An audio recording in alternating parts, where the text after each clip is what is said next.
If you're happy with the same old ways of dating, If you enjoy sucking at communication, and you have no desire to improve your romantic life, then our podcast might not be for you. but if you want some out-of-the-box ideas to deepen your current relationships, broaden your sexual horizons, develop a better understanding of yourself, or learn more about non-monogamy, Then you've come to the right place. I'm Jase, I'm Emily. and I'm Dedeker. and this is the Multiamory podcast. Songs I know I did, forcing me to form myself to fit. On this very special episode of the Multiamory podcast, we're putting together a collection of some of our patrons' favorite moments from the show. So we recently asked our private patron group for suggestions of what some moments were that stood out to them from the show that they would want to see in something like this. And now we've put it together for you.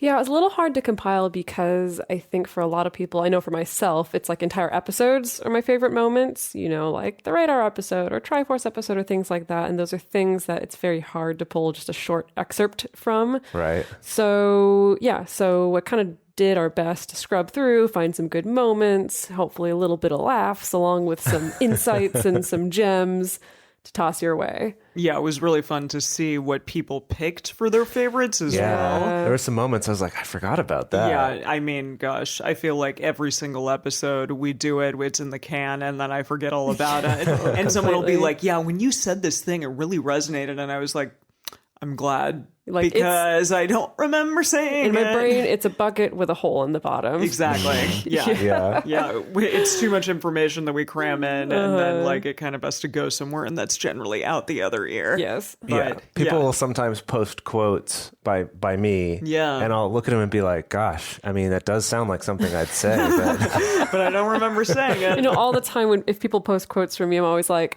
oh, that's really funny. What was that about? No, me too. Yeah. Why was I saying that? Who was I saying that to? Yeah. I don't remember. Yeah. I like that you called it like a very special episode of Multiamory. It reminds me Yeah. of like when you'd watch sitcoms as a kid or like Full House, like they always had to include the lesson at some point, right? Yeah. In every episode of Full House, because it was right. always like typical multi-camera sitcom, joke, joke, joke, joke, joke, joke, joke, joke, three jokes per page, you know, like the standard rubric for sitcoms in those days. And then at the end, when the lesson shows up, then the serious music comes in, the serious, really heartfelt piano music as they're explaining to the kids like why it's not okay to steal or shoplift or whatever. Right. And It's not okay to stop or they it. Yeah. apologize to each other, and then it all feels good. The audience claps, and then we're back to joke, joke, joke, joke, joke. Yeah, that's kind of what we do here. No, but recently, I guess our email alerted me to the fact that it's almost 2 years that we've been on Patreon. It'll be 2 years in June. oh, wow. And yeah, that was kind of cool to see that. And it also made me be like, wow, like, you know, it's been 2 years since this thing started, this community started. Yeah. And Yeah. that's, you know, definitely been our best outlet to kind of like talk to and get feedback on like what people are enjoying about the show, maybe even the things that they're not enjoying, and for us to kind of, you know, change things if we need to based off of that. So And get suggestions for stuff and like get this. suggestions, absolutely. Yeah. Although ours isn't going to have heartfelt music at the beginning. It's going to have the... Yeah, not at the beginning. Maybe, stick something in there, Mauricio. No, If there's a good moment for some piano music, you Yeah. know, we'll stick that in there. exactly. All right. Well, we also have not yet heard this compilation yet by the time, like at the time we're recording this. So we're also looking forward to listening to this with all of you and talking to you about it in the Patreon group. Yeah. So I guess with that, have at it. Enjoy. I wanted to get into, and this is potentially challenging just because it's men and women that I'm about to talk about, but I know as a female-bodied person, I have felt objectified, you know, by men all of my life. And yet I have had a lot of partners who ask me the question or just say, like, I want to feel objectified by you in sex. And how often I say to myself, like, I have no idea how to do that. Yes. Yeah. Yes. We had a lot of conversations Yeah. about this. Sure. Is it okay if I shared? Yeah. Did you want? Yeah. to Go share for more? it. Okay. And yeah. No. It just basically I wanted to ask the question, like, how the fuck do I do that? Like, are there tools? Are there good ways to go about approaching that in a way that will be, great for my partner. I call it taking as a service. Yeah, if you can really drop into like not touching them how you think they're going to love it, but really drop into like what turns you on about their body and how can you really take it. And it's hot when they know that they can give you the gift of that. Yeah. And vice versa. Once you really get into taking, then you can be objectified and actually feels good. Sure. Because you are going, it's like take pleasure in my body and my pussy and my ass, whatever the thing is, right? Yeah. I just think, do you want to add to that? Yeah, I mean, like, it's such a beautiful thing because it is so very common to hear that from women. That is like, I've been objectified my whole life and it doesn't feel good. And the reason it doesn't feel good is because you didn't agree to it. Sure. Yeah, Jase. And when you do agree to it, it feels fucking amazing. And also, you may have partners, men or women, that yearned for that. They yearn to feel taken from and sexy and desired. And so when your body is being used as a tool for someone else's desire, that's a beautiful thing. It's like one of the most nourishing and healing things as a man to feel taken from in that way. Yeah. And there's something also that in your nervous system that can become healed and nourished, like on a deep level. So if you have had things in the past that have been felt really wrong, there's a way to bring it back in to actually feel really good about it. Yeah. And there's a lot of deep healing there. Yeah. Yeah, it's funny you mentioned that because I had an experience kind of on the opposite side from what Emily was talking about at the workshop where we were doing the exercise where you would partner up and ask to do something to the other person for your own pleasure, like we're talking about. And may I do this to you for my pleasure? Yeah. Right. And my partner asked, she's like, could I sit behind you and just kind of like touch or squeeze like your shoulders and like your muscles or your arms or your chest or whatever? And it's like, sure, yeah. And I had this weird thing of at first feeling like, oh, I'm getting a massage or something, right? And then being like, wait, no, this is for her. And I just had this, like, this doesn't compute. Like, I'm just sitting here and she's getting something out of it. Like, as a man, I feel like for the most part, my body has been valued for what it can do and not just what it is. Wow. And that was this... I feel like women, it's very much been the opposite. Absolutely. I thought about the fact that when it was that part of the workshop and I was trying to think of like, what would I want to take from a male partner for my own pleasure? And I'm like, I don't know, because I've been so conditioned to like, he's the observer, I'm the observed. I'm the consumed thing, he's the thing that does the consuming. Interesting language there. And like, I think that a lot of us have been conditioned to kind of to learn how to take pleasure in that one way or another. Even slip into enduring. Or slipping into just enduring it, because this is just what the dynamic is. And so, and the thing is that it's like when I sat with it and it's like, I know there's definitely a deep part of me that would love to take, especially from a male partner for my pleasure, but has like never even been, that's never seen the light of day, really. We can practice when we're done. That could be such a hot, like, date night, like even setting the tension of like, hey, there's something I really want to play with you. Would you be willing to play? And they can go, yeah. And then you can kind of just lay out the ground, the parameters and try it, even with simple touch or massage or kissing or whatever. It's And you have to remind your partner too, like as men, the doing is hard to break. Your partner will reach up to participate and you have to smack their hand. When she's taking from me, she'll just like, I'll reach up, I'll be like, oh, and it just smacks my hand down and I'm like, oh yeah, right, I'm the fuck toy right now. And like, loving it. And loving it. And then when you can really drop into that space, I honestly have never felt anything more nourishing sexually than being in a totally non-doing, pleasurable state. And actually it took not a long time, but a fair amount of time to rewire my arousal. Because laying on my back, I couldn't even really access an erection or arousal for a bit in there. And I just had to really drop in and relax. And so that's something that often, like I will present to male clients when they're having issues with erection, where sometimes you don't want to be doing, your body's not in a space of doing. And actually blood flow to your penis or your cock or whatever is about relaxation. So if you can get out of your mind and into your body and relax, and all of a sudden there's this access to arousal that's a different one than we're used to. Yeah. Than we're used to consuming. I like that you use that, like the consumed and the consumer. Yeah. That we're not always in that space. So Yeah. there's like a real gentleness and tenderness that comes from dropping into that relaxing space. Yeah. Right, definitely. Amazing.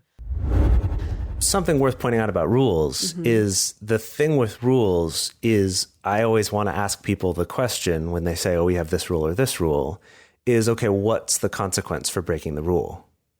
And often people don't have an answer for that. And that's another key difference is that a boundary is always enforceable because you're the only one who needs to do it, right? You don't need power over anyone else to do it. It just dictates a choice that you will make about your own actions, like leaving that relationship, leaving the room, not living with someone anymore, right? There's different ways that you could enact that boundary for yourself.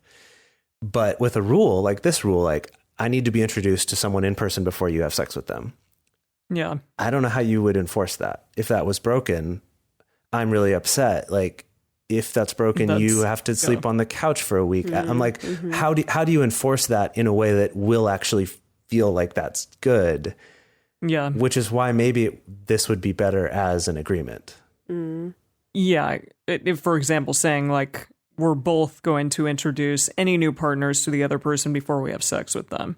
So that's an agreement, again, that two people make in the relationship together. They're agreeing it's going to go both ways. You're going to introduce your new partner, and I'm going to introduce my new partner before I have sex with them. I still have questions about that agreement, though, Yeah. because again, I get that like two people are coming together to agree. It still feels like a rule to me. I feel like that still has the implication that like if you don't do that, then there's going to be trouble, because we can agree that if you sleep with someone without telling me, your ass is grass.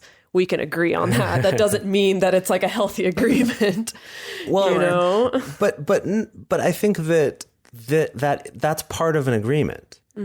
Like that's part of any agreement, even if it's just like you agree that you're going to pick the kids up after school on Tuesdays and Thursdays, right? Like any agreement, it is possible that the other person will not do it. And you will be upset and there will be fallout, and you might be, if there were enough of these, it might lead you to break up or something. This isn't to say that like wording it the right way or making it the right thing will make it so no one ever does anything you don't like. Right. That's not the point of this. And I think that's why I would encourage people to use more agreement language, because then it's like, hey, we said we'd do this thing and you didn't. I'm hurt by that. Let's have a conversation about that. Do we need to adjust this agreement? Do I need to adjust my expectations? Is this relationship going to work out? Like, this isn't like a guarantee that you won't have a problem. It's just saying, hey, we agreed to do something and you didn't, versus a rule saying you can't do this. To me is like, well, that if you can't enforce that, do you see what I mean? It's like a subtle difference of like a rule is phrased as if there's going to be a consequence, whereas an agreement's more of this. Obviously, there's a consequence, but it's more personal. It's more like you hurt this relationship because we agreed to do something and you didn't. I don't. Sorry, I think I'm too jaded by working with people who've come up with some really, really manipulative, crappy agreements, and so I feel nervous about just saying, just if you put the language of "we agree," that makes everything okay. I think and that's exactly what I'm not saying. I think it requires. May I interject here? Yes. Thank you.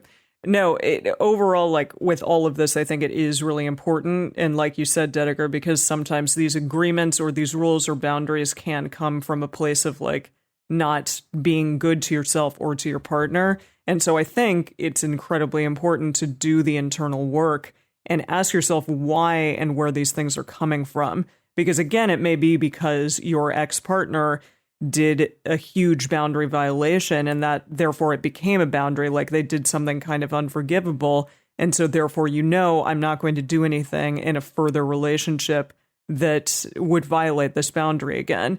So for example, in this thing, you may not want to be like your existence to be hid from a new partner. Maybe your old partner didn't tell anyone that they were polyamorous before they started sleeping with someone.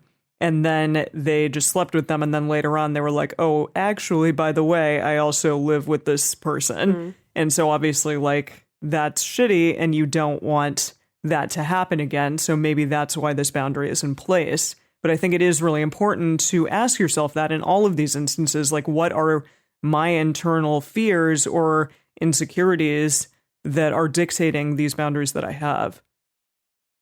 So as in, like, maybe your boundary is that, you don't want to be in a relationship with someone who hides your existence from other people. That's why it feels like a value to you to be able to eventually meet in person your metamor or your partner's partner. And it's interesting because I feel like if you do uncover that boundary for yourself, I think that means that it's easier to be more lax on that particular rule. That maybe when you realize that, it means like, oh, well, maybe that doesn't mean I need to meet them, every single time before you're going to have sex. Maybe it's just important to me as a value. Like, I would just really want to be able to meet the people that you're engaged with at some point. Like, I want to be sure that I'm not being hidden from them. Mm-hmm. Yeah. Mm-hmm. Yeah. Well, and I do want to be clear to respond to what you were saying earlier, Dedeker, that I actually don't think this is a good agreement to have in a relationship. Mm-hmm. I think, like you said, more of a preference. Like, I'd like to meet them at some point. I think that, sure, why not? Like, I would prefer to meet my partner's partners. I guess what I'm getting at is just that none of these things are going to solve all your problems, right? Just because something's an agreement, or just because it's a rule, or just because it's a boundary isn't going to solve all your problems. It's more, I just meant it as an example to clarify, what those different things could be used for. And that maybe you would decide that's an agreement in your relationship, and then at some point someone doesn't do it. You might be upset about that. You have a conversation about it. And maybe as part of that, hopefully you realize, okay, maybe this agreement wasn't a reasonable one for us to have. Or maybe maybe not even reasonable, but just this isn't the best agreement for us to try to have. Let's adapt this. Let's change it to be something else. Whereas I think a boundary would be something that's not like, okay, you crossed this boundary of mine. Let's talk about it and maybe reevaluate, and I'll change my boundary. A boundary is more like we said, that kind of last line of defense. Your boundary might change over your life, but not because like, oh, but I love this person and they crossed this boundary. That's kind of what I'm trying to differentiate here. Okay. As an agreement can kind of be renegotiated within that relationship, but a boundary is pretty fixed for yourself, right? Because it's about protecting yourself. So you guys want to talk about some science? Yeah, hit us with science. All right. Although it's with Ol' Helen. Ol' Hell. Ol' Hell. That's what we call her here. Yeah. Right. So Helen Fisher, which many people probably know from her various TED Talks and things like that she's done. She's definitely the best known researcher today who's doing research on love and the brain chemicals and things that go on.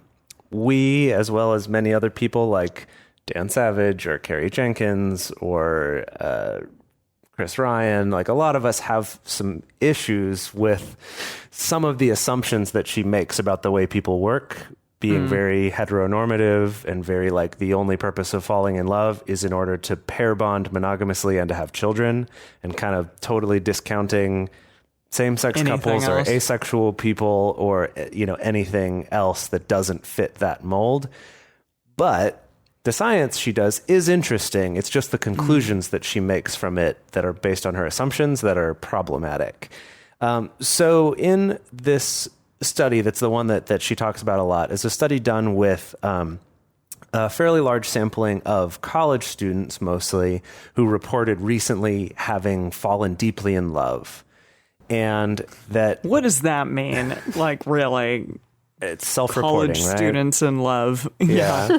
Whatever they think that means. But in the studies, they did find some interesting things by doing like fMRIs and like hormone tests and things like that. And they found elevated activity in, I'm going to try to pronounce these, the caudate nucleus and the ventral tegmental area, which the important takeaway there is that those are both areas in the brain that are associated with the reward system.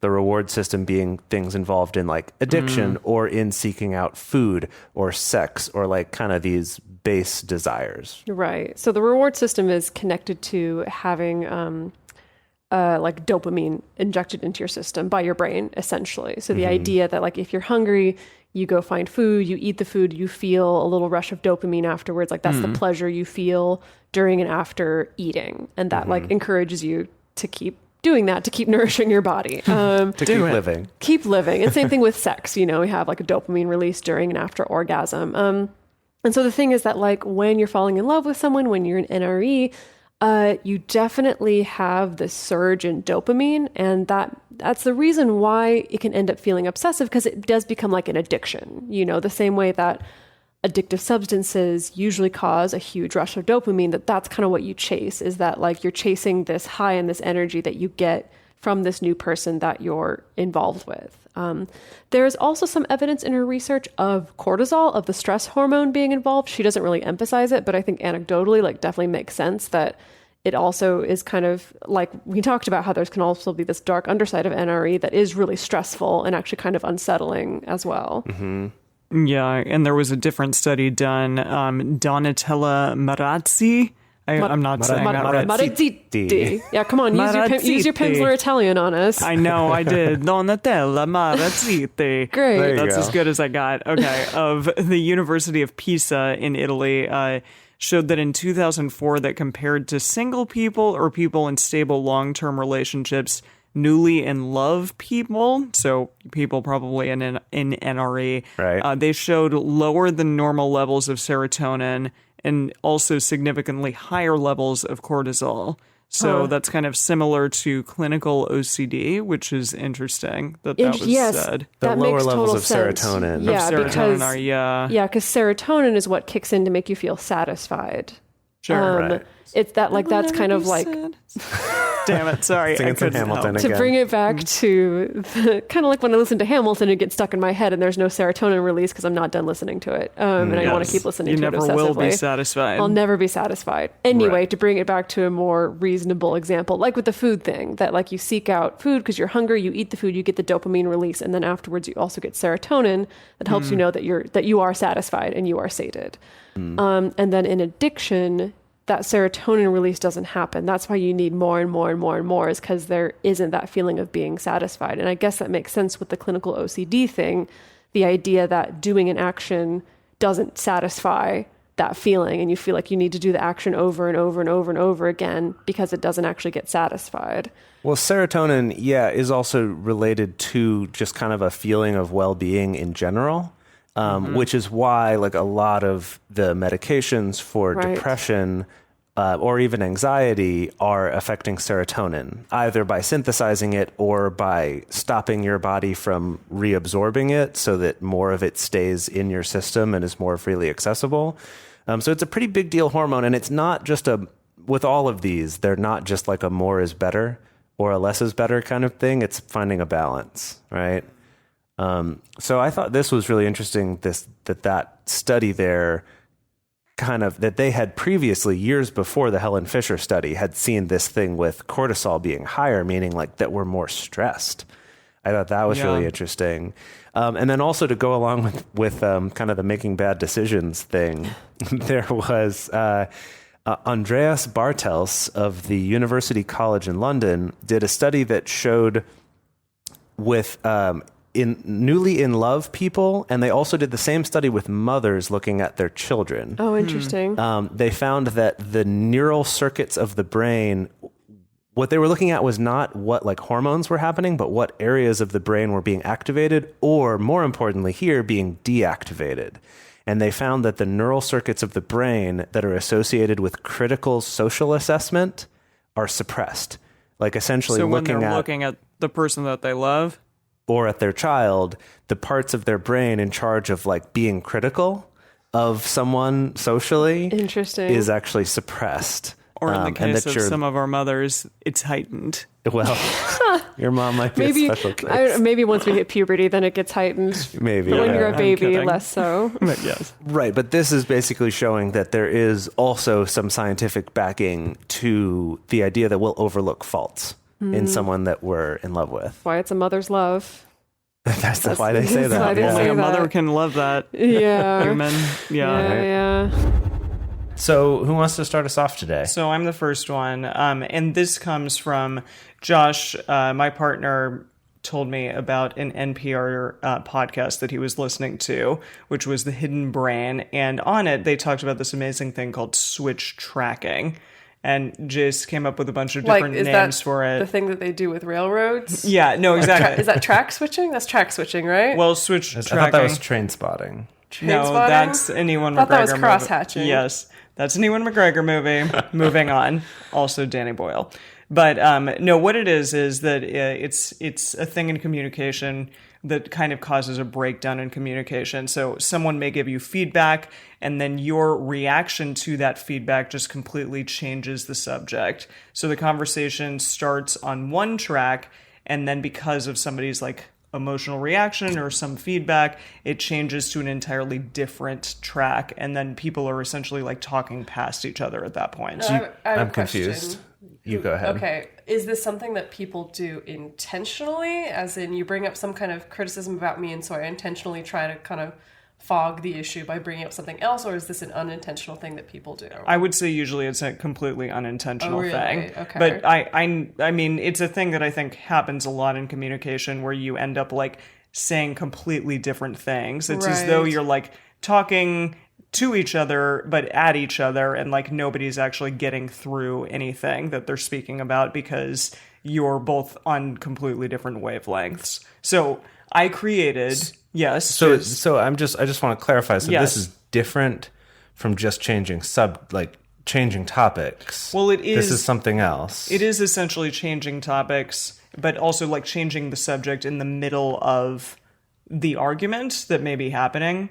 But you may not think that that's what's occurring. You may think like, okay, I'm addressing an issue that I think needs to be resolved. And then your partner may be like, well, I have an issue that I think is related, and yet you two may be speaking about something completely different, and then therefore talking past each other. So it's kind of like you bring up an issue, and my Yes. response to that issue is to bring up a different issue that Correct. in my head I think is the same thing, but Yes. it's maybe not actually the same thing, and then we're both arguing actually In for kind circles, yes. of in circles and maybe for entirely different issues, not realizing that we're doing that. we're doing that. I Yes. see. And so, yes. Yeah, can you give us an example of this? Well, I created an example for you, and you two are going to say the example. You made a script for us? Yes, I did, and I color coded it. You wrote a script? I color coded You it became and a everything. screenwriter? Wow. I'm not good at just so everybody knows. So is this like the first like some multi-amory radio drama? Radio drama. Yes, We and need to get some so Foley up in here. the two of you are going to be the radio dramatists. Wow. And Okay. I mean, you both have been actors in your day, so We both have gotten in some arguments too. yes. So I expect Just a greatness. handful. I expect like real human drama right now. Okay. So I mean, please- gosh, doing it cold.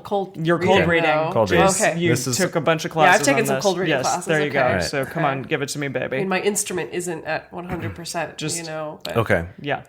Can you set the scene for us? Maybe. Okay, the scene is set. A kitchen table, two people quietly eating their dinner, a couple, and gently a person places his fork down. Yes,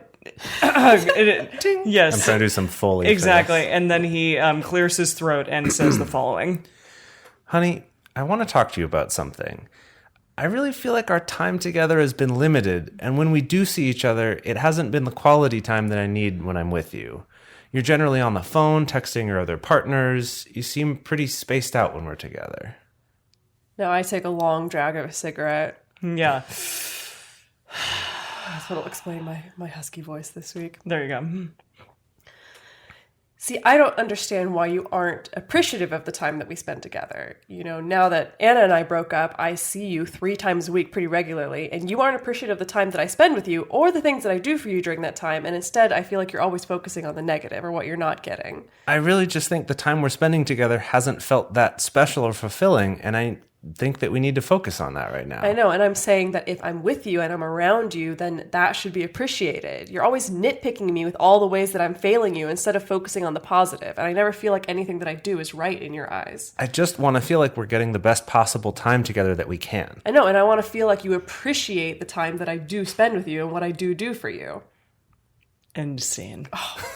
Drama. It was too Right? real. Those are- No, exactly. Oh man. So this scene illustrates Jase he just really feels like he's not getting the best quality time. Mm-hmm. And again, when we've talked about things like what our love language is, maybe Jase's is quality time. So Jase's complaint is in this situation is like the time that we spend together Has is not not felt- quality time. Exactly. Like you're checked out Yes. during that time, and I want you to, be present. Yeah. Right. And Essentially, then okay. Dedeker is saying like, oh my God, you're always nitpicking me. Right. You're not appreciative of the time that I am giving you and all the things that I Right. feel like I am doing for you. Yeah, And it's so like in I'm moving essence- my schedule around. I'm priorities time together. Exactly. But like you're nitpicking me about So- being on the phone. Okay. So what I think is interesting about this is from the point of view of my character here. Mm-hmm.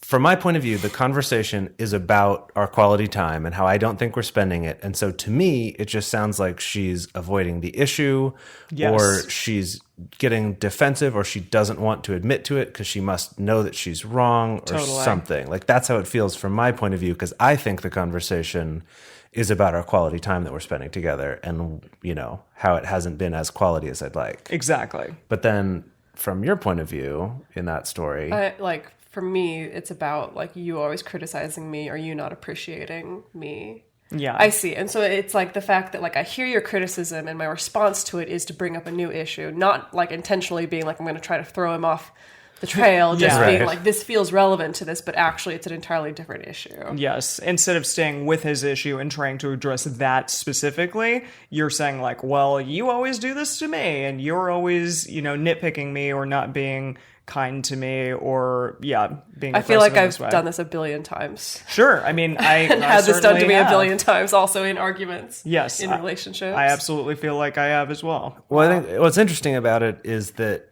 like, unlike when I was asking before, is it like changing the subject? Like, kind of, but it's that the two people are both talking about a different thing back and forth to each other. So it's Exactly. not like, And, like, someone nothing brings ever up gets something resolved. else and now we're talking about that. No. It's like we're just, like you said, talking past each other. Yes. So like one person stays on one track the entire argument and the other person stays on the other track and never the two shall meet. Yeah, Yay. what you got for us? I'm going to talk to you about bids. Like bidding $1, on cattle? $2, $3, $4. There you go, yes. You'd No, make not on a, cattle. you'd make a great auctioneer. They're auctioning them off to farm sanctuaries. Yay. Good, yes. Thank you. Right. So bids, and what I mean by that is a bid is any attempt from one partner to another for attention, affirmation, affection, or any other positive connection. And this is something that was discovered and sort of codified by the Gottman Institute. And we've talked about the Gottman Institute before. They're the ones quite a who few came up times. with like the 4 horsemen of the apocalypse of a relationship.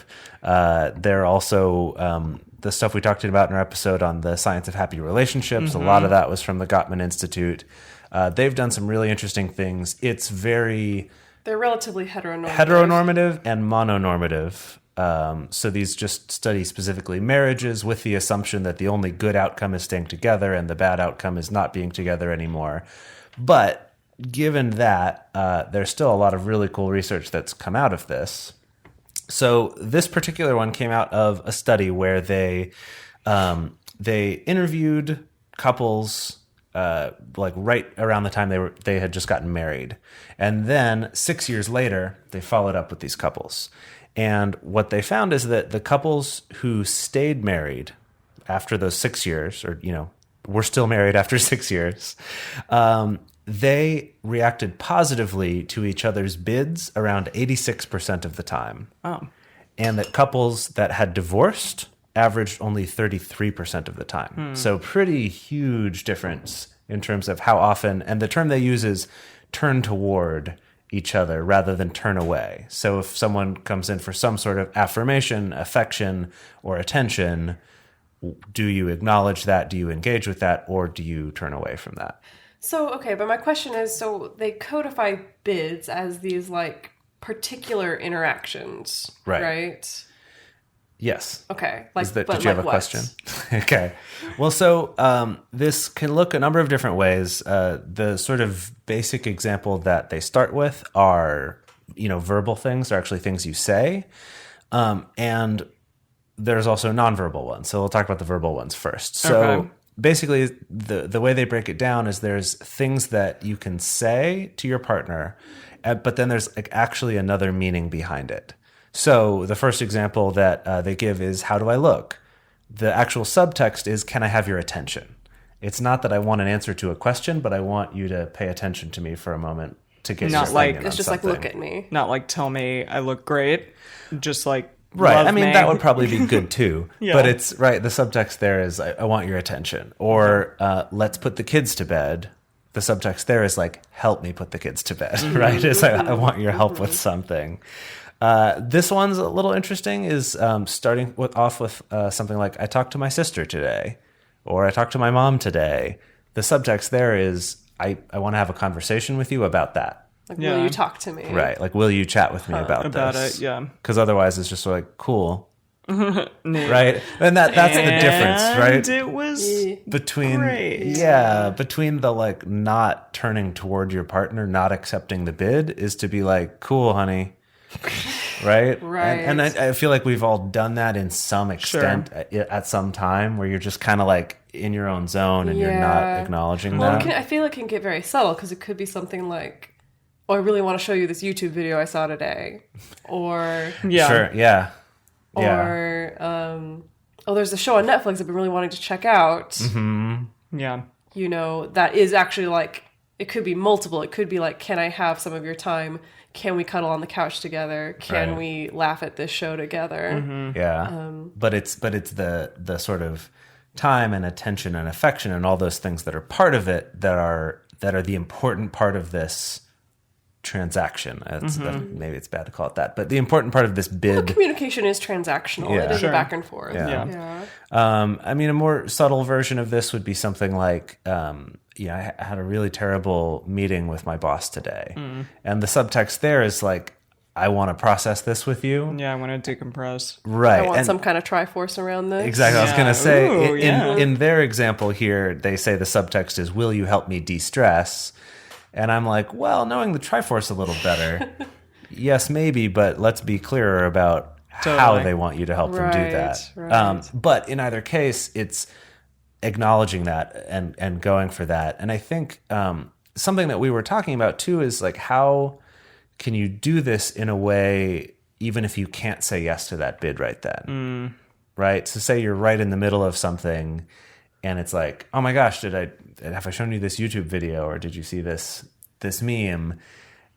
It's sort of that question of like, whenever possible, can you say yes to that? Can you be like, okay, sure, like I'll take a moment to look at that? Or if you can't, at least do what you can to sort of turn toward that bid and acknowledge it and be like, oh, that sounds amazing. Can I watch it in 20 minutes once I'm done with this? Right. Yeah. The difference between that and like, honey, stop bugging me, I'm busy. Right. Right. That's very big. pretty huge. Yeah.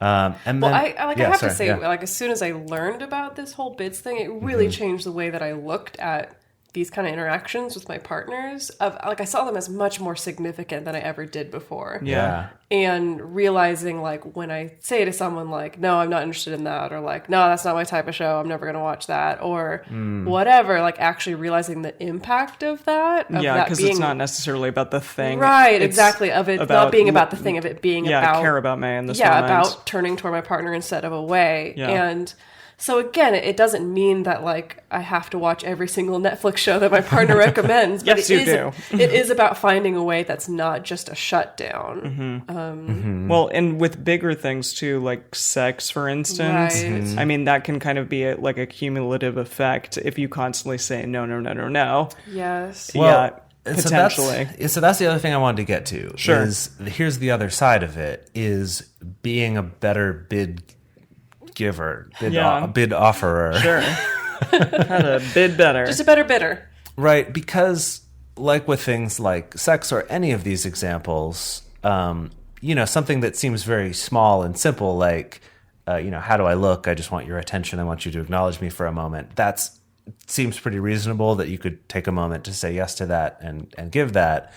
However, with something like sex or doing a specific chore at a certain time, or going out to do something, that can be a little harder because maybe you don't have time, maybe you just really don't want to. That it can become a little bit trickier. And so what I think they don't address as much in this, but I think is incredibly important, and this is something that we've all talked about a little bit earlier, is this idea of these couples where they see them accepting each other's bids much more often.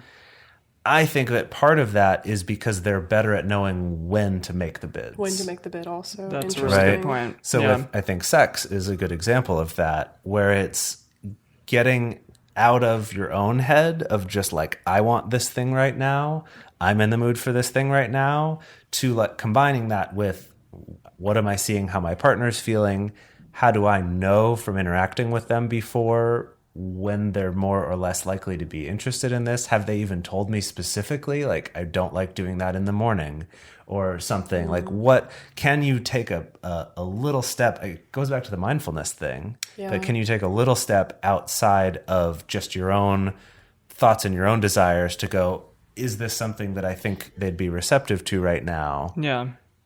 And then approaching it then, or being like, okay, I'll wait and maybe talk about that more later. And obviously this is something like with sex, hopefully you're having those conversations in your relationship radars and, you know, can get better with that.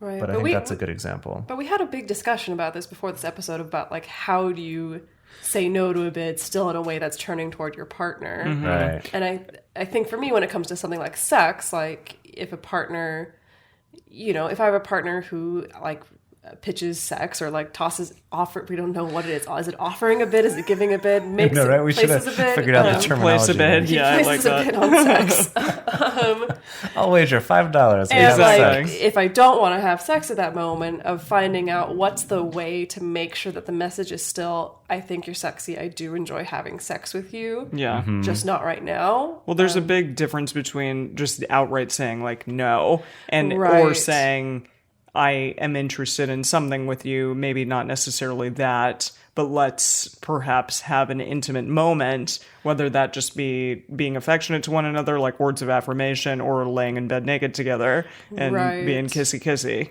Right. So it's kind of like, because I know I've definitely, as far as the sex one goes, I've definitely been really bad at rejecting the bid of like being really rude or being really impatient or just like even like pushing their hands off my body and just being like, ugh, you know, like definitely like more destructive rejecting of bids versus being able to be like, oh, I do really like when you touch me that way, but like, can we do something different? Yeah. Or could we, I'm not feeling great, could we do this at such and such time instead? Or things like that. No, I think that example you gave is really interesting, because I've definitely had times where I'm like working on something and a partner would, you know, come up behind me and, you know, put their hands on my shoulder or maybe like kiss my ear or something. And when I'm really focused on something, to me, that's like God, like get off of me. Stop touching me, because it's like distracting. Because you're in the zone. Yeah, because I'm in the zone. And I did have a realization with that one a few years ago where I noticed that I was doing that and being like, why am I reacting this way to something that normally I would like? Totally. And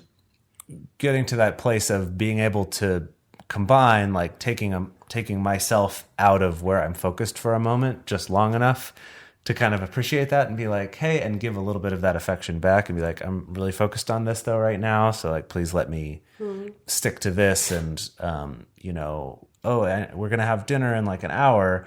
Let's talk then and like see how we feel afterward, rather than being like, well, okay, do you want to make out for a little bit instead right now? Like that just doesn't seem reasonable to me as an alternative. It depends on the context. Yeah. Right, but that's the example that comes up that I know has happened in my life. I see. And so your example of like just like pushing them away versus like, oh, that's really sweet, I like that, but I'm working on something else right now. Yeah. I mean that's hugely different. Yeah, and again, having mindfulness over the situation on both ends, I think is really important. I will say it's definitely made me a lot more likely to watch people's YouTube videos. Heterosexism is rampant and out there, but don't let fear lead you. Remember that there's a very powerful normative system in play that dictates what real love is and how people should live. Many will question you and the validity of your relationships when you don't follow these norms. Work with the people you love to find escapes and tricks to counter the worst of the problematic norms. Find positive counterspells and don't let fear drive your relationships. Counterspells. I love it. Like we're wizards. We're yeah, we relationship are. wizards. Oh my gosh. Yes. Woo. This one is an intense one I love because it. it's absolutely correct. Yeah. And I think that, and I do love that it is related to this fear thing of don't let fear lead you, because I think that maybe this is a little bit of a controversial statement, but I think there are many people out there who are led either to monogamy or maybe to marriage or to having a home or to having kids, less out of I really want this to happen, I really want this for my life, and more out of I'm afraid of being alone, I'm afraid of dying alone, I'm afraid of everyone else getting these things and me not getting them, which is, related to our wanting what you don't want episode. That there can be this very human fear of my life looks different from everybody else's life, at least on the surface, and that must be a bad thing. And it's so incredibly pervasive. It's so pervasive. I mean, a lot of people find when they first come to any kind of non-traditional relationship or polyamory or relationship anarchy or whatever, that it can be very lonely in many regards. Ironically, even though you may have more partners or more relationships, it can still be very lonely because there is still this very normative driving force that kind of dictates that what you're doing is not normal and is not going to be supported. I just wanted to go back to something that I've said on the show that my mother said around the time when we were becoming polyamorous, and it's conviction. Have conviction for what you're doing. And I cannot tell you how many times I have spoken about polyamory to people, to coworkers, to colleagues, to, just new friends or whomever, and how having conviction about it makes people be like, shit, that's really something. That's really a thing to think about. Or even like, I've had people be like, I wish I could do that. I wish I had your courage to be able to, live your life, live my life in the way that I wanted to. And that's a really fascinating thing that I think, if you do have conviction about the thing that you are doing, in spite of like all of the bullshit that may be thrown at you, I think you still have the opportunity to make a change and to be a positive force in, I guess what we're doing here, what we have continued to do for many years. Yeah, I think that this line here too about the work with the people you love to find escapes and tricks to counter the worst of the problematic norms. And spells. And then counter spells, yeah. To not, allow your relationships to be shaped or driven by fear. And I do like that too, that it's not just saying like, be strong and tough it out. It's saying like, no, be proactive. Actually talk with your partners or your friends or your family or whoever it is that loves you and supports you in what you're doing, to say, okay, let's find ways to counter these norms that are going to get enforced upon us. And I think that depending on what your life looks like, this could involve something like talking with your partners about how we're going to keep this secret because of potential problems with our jobs or families or something. And that I think that can seem like being driven by fear. And I think it could be. Like, I think some people are closeted about this purely out of fear and not out of a real need to be. And we generally on this show encourage people to come out if they think that they can, because that's going to help normalize it in the larger picture for all of us. And I also find it just makes it a whole lot easier when you're out. But even if you can't be, it's being proactive and actively having conversations with your friends and your partners and your loved ones about this, as opposed to just kind of always being afraid. And so never really allowing your relationships to grow or not having open conversations with people because you feel like you might need to push them away if you start to feel unsafe at your job or in your home life or something, right? It's a tricky thing there to sort of evaluate, what's being driven by fear and what's proactively trying to counter these things. Yeah. Yeah. I also was just realizing as I was saying that even in making the distinction of your friends or your partners or whatever is already kind of going against the core idea of relationship anarchy here, which is that people don't need to be put into these broad categories, and instead every single relationship operates on its own terms. Yeah, and definitely. It's hard. I feel like our language makes that challenging. It does. It certainly does. Yeah. We don't really have an in-between word between, friend and partner to just sort of cover all of that. Just any human that you are related to in some way, not like blood related, but relating to. Because in relationship anarchy, generally the word used is relationships, or loved ones to mean people who are more serious in your life. But that in relationship anarchy, relationship refers to every relationship. Yeah. It's your relationship with your mailman. It's your relationship with, your coworkers, with the person that you met for 2 seconds, as you're walking down the street. That all of those are relationships rather than our typical societal use of relationship means romance and sex. So I was going to say a partner, but that's not. Today is the day that multiamory reached a new low. You said it. You said between friend and partner. Yeah, but you're the one who said the word partner. It's right there. That's too good. I definitely want to use that.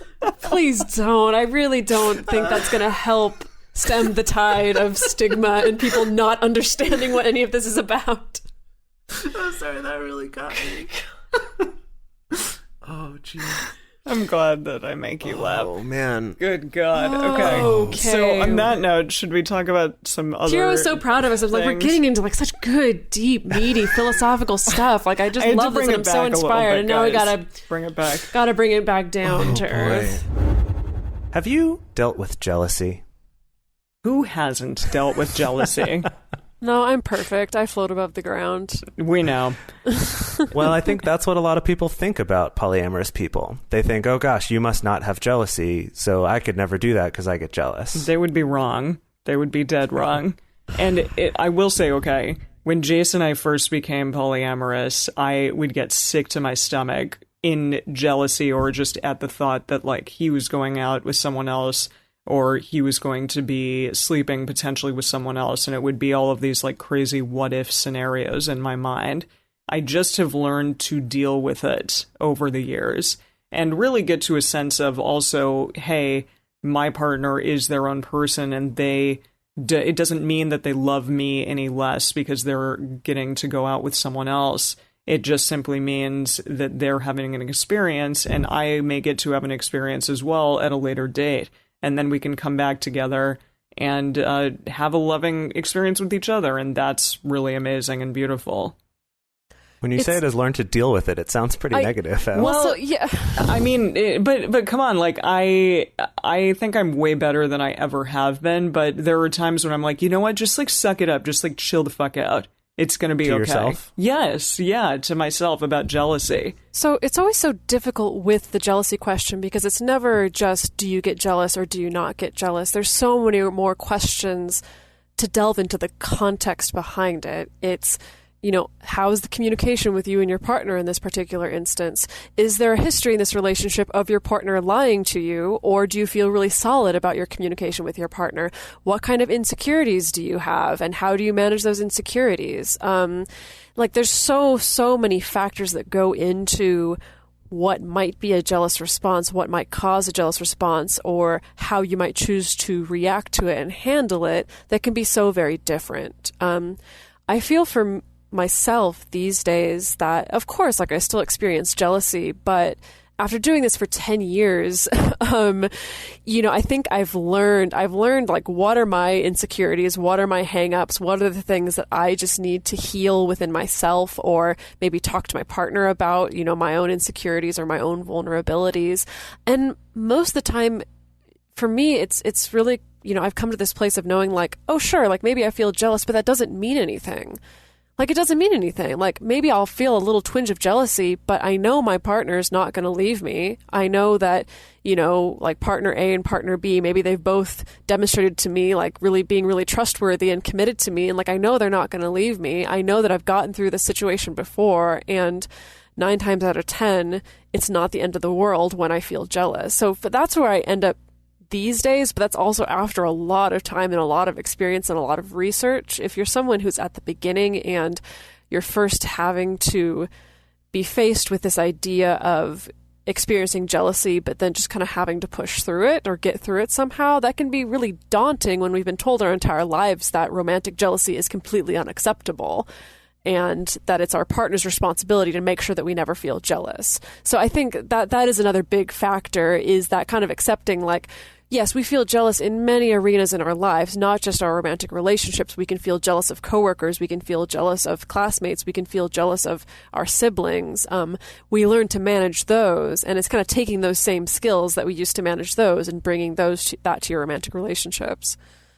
Yeah, a big turning point for me, well, there are 2 big turning points for me with jealousy. The first one was in understanding that being jealous doesn't mean that you love someone.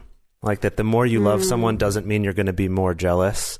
If you think about being in love with someone, means that their happiness is something that you value, right? If you love someone, you want them to be happy. And by being jealous, you're saying, I don't want you to have these other experiences that might make you happy.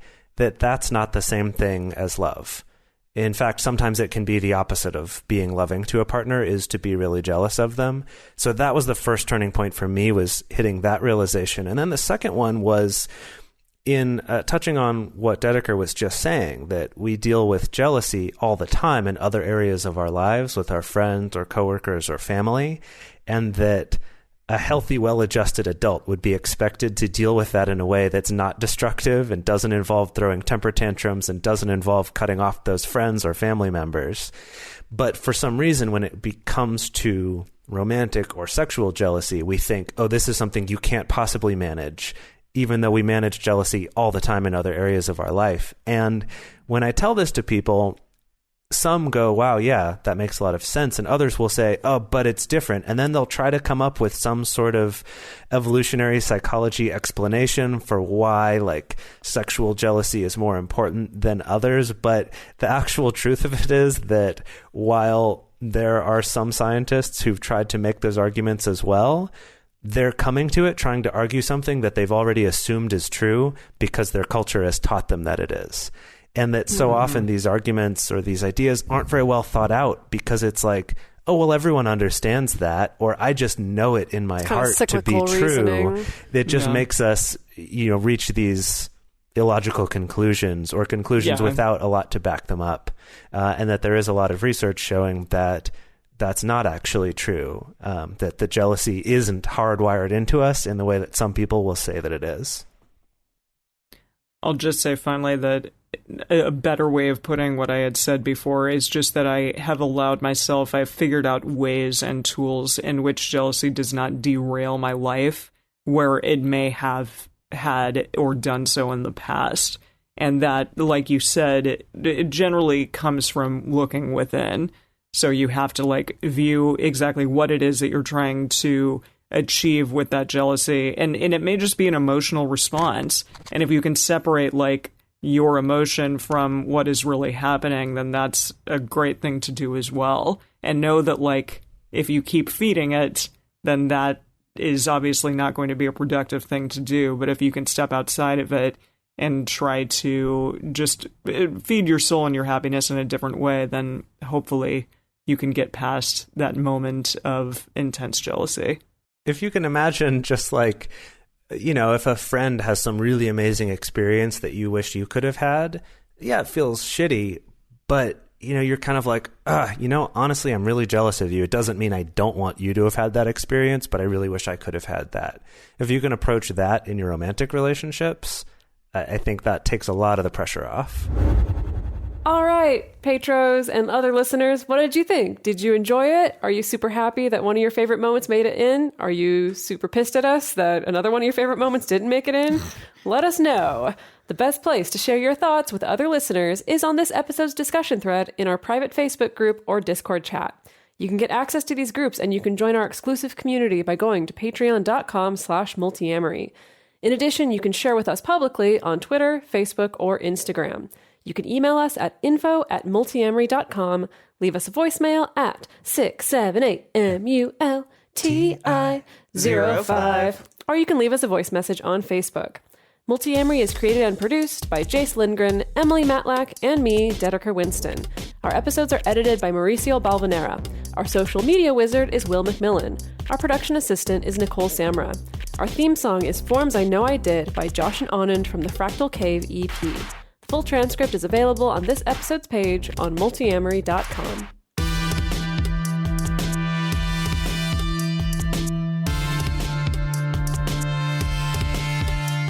Hey, this is Dan Savage from the Savage Lovecast and Savage Love. You're listening to a Swing Set podcast at Swing Set FM.